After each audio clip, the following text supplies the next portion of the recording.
जय हिंद दोस्तों। तो बात करने वाले हैं आज एसएससी जीडी के बारे में। देखिए 17 तारीख से जो आपके फॉर्म हैं वो भरे जा रहे हैं और आप लोग भी फॉर्म भर रहे होंगे। तो फॉर्म भरते समय कुछ चीज़ों का आप लोग विशेष ध्यान रखें, क्योंकि अगर आपने फॉर्म भरने में गलती कर दी तो आपकी सारी जो मेहनत है वो बेकार हो जाएगी। सबसे पहले आप स्टेट सही से भरें। दूसरी चीज़ है आप जो कैटेगरी है आपकी वो सही से भरें। और तीसरी चीज़ जो आती है वो होती है आपकी पोस्ट प्रेफरेंस। देखिए पोस्ट प्रेफरेंस बहुत ज़्यादा इंपॉर्टेंट है। अगर आप गलत पोस्ट प्रेफरेंस भर देते हो तो उसका खामियाजा आपको भुगतना पड़ेगा, आपके कितने ही बेहतर नंबर हो। अब कुछ लोग समझते हैं कि जिस फोर्स की ज़्यादा कट ऑफ जाती है हमें वो फोर्स फर्स्ट प्रेफरेंस पे नहीं डालनी है। देखिए ऐसा नहीं है।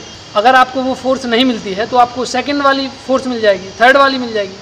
तो पोस्ट प्रेफरेंस आप पहले उसी को दो जो बेहतर फोर्स हो। अब बेहतर का मतलब यहाँ ये नहीं होता है कि और एक ही बेहतर है बाकी सब बेहतर नहीं है। देखिए ये पैरामिलिट्री हैं और सभी बेहतर हैं। सभी फोर्स के कुछ प्लस माइनस हैं। जैसे कुछ लोग पूर्वोत्तर के राज्यों से होंगे, मणिपुर, त्रिपुरा, नागालैंड से, तो वो लोग असम राइफल्स को प्रेफर करते हैं। कुछ लोग जैसे लद्दाख या हिमाचल या उत्तराखंड तरफ के होते हैं वो आईटीबीपी को प्रेफर करते हैं। तो ये चीज़ डिपेंड करती है कि आप किस फोर्स में सूटेबल हैं। कुछ लोगों को माउंटेनिंग का बड़ा शौक़ रहता है, वो लोग आईटीबीपी को पसंद करते हैं। कुछ लोगों को कमांडो बनना होता है, जैसे कि कोबरा कमांडो है, तो वो लोग सीआरपीएफ को प्रेफर करते हैं।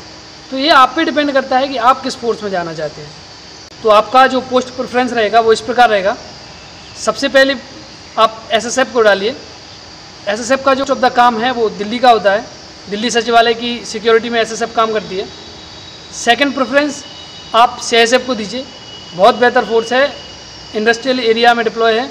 इंडस्ट्रियल एरिया के अलावा अपने जितने भी एयरपोर्ट वगैरह हैं तो यहाँ पे भी सीआईएसएफ काम करती है और ये भी बहुत शानदार फोर्स है। थर्ड प्रेफरेंस आप एसएसबी को दीजिए, सशस्त्र सीमा बल। मेरा सिलेक्शन इसी में हुआ था और एसएसबी बिल्कुल पीस एरिया में है, जैसे भारत नेपाल या भारत भूटान बॉर्डर पे। अब फोर्थ प्रेफरेंस की बात करें तो आप बीएसएफ को दीजिए। बीएसएफ शानदार फोर्स है, बहुत हार्ड ट्रेनिंग होती है और ये आर्मी के साथ काम करती है। तो आप इसके बाद आईटीबीपी को प्रेफर करिए और आईटीबीपी के बाद आप असम राइफल्स को प्रेफर करिए। देखिए ये मेरे अकॉर्डिंग है। अब आप पे डिपेंड करता है कि आप किस फोर्स में सूटेबल हो। जैसे अगर आप पूर्वोत्तर से हैं तो आप लोग असम राइफल्स को फर्स्ट प्रेफरेंस पे डालिए। तो आपका जो पोस्ट प्रेफरेंस रहेगा वो आप स्क्रीन पर देख रहे हैं, कुछ इस तरीके से रहेगा। बहुत सारे लोग समझ रहे हैं कि बहुत कम वैकेंसी है, 25,000 वैकेंसी है और आगे वैकेंसी इंक्रीज़ होगी कि नहीं होगी।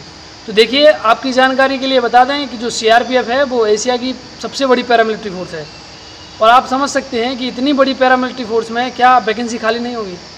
तो डेफिनेटली अभी उसकी वैकेंसी आई नहीं है, मेंशन नहीं की गई है, या हो सकता है कि सीआरपीएफ ने एसएससी को डेटा नहीं भेजा हो कि इतनी वैकेंसी हमारे यहाँ पे खाली हैं।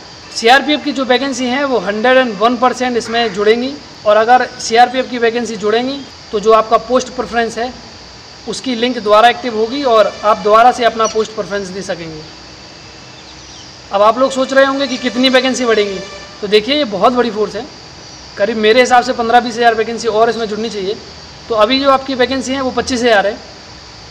तो जब सीआरपीएफ की वैकेंसी आ जाएंगी तो लगभग 45-50 हज़ार के आसपास अपनी वैकेंसी पहुंच जाएगी। अब ये जो वैकेंसी है ये पिछली टाइम की अपेक्षा कम है, लेकिन ठीक है, अब जितनी आई हैं उतनी बेहतर है। हम लोग ये तो कुछ कर नहीं सकते हैं कि अपने मन से बढ़ा दें। आपको हज़ारों पोस्ट नहीं देखनी है, आप सिर्फ एक पोस्ट से मतलब रखिए कि एक वैकेंसी आई है वो आपकी है। इसके बाद स्टडी प्लान क्या होना चाहिए, कौन सी बुक पढ़ी जाए और किस तरीके से सिलेबस को कवर किया जाए। तो ये सब चीज़ें अपन लोग नेक्स्ट वीडियो में देखेंगे। अभी हम लोग ट्रेनिंग कर रहे हैं, आप लोग देख रहे होंगे शायद मेरी टी शर्ट पर अभी लोगो है उत्तर प्रदेश पुलिस का।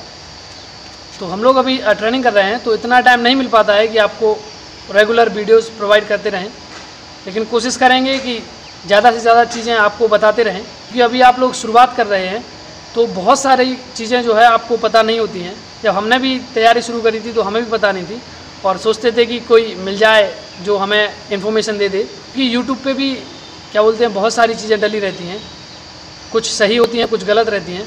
तो ऐसे में सही चीज़ों को खोजना थोड़ा मुश्किल हो जाता है। बाकी आप लोग परेशान ना हो, नेक्स्ट वीडियो में और भी चीज़ें कवर की जाएंगी। चैनल पर वापस आने के लिए आप सभी का बहुत बहुत धन्यवाद। मिलते हैं नेक्स्ट वीडियो के साथ। जय हिंद।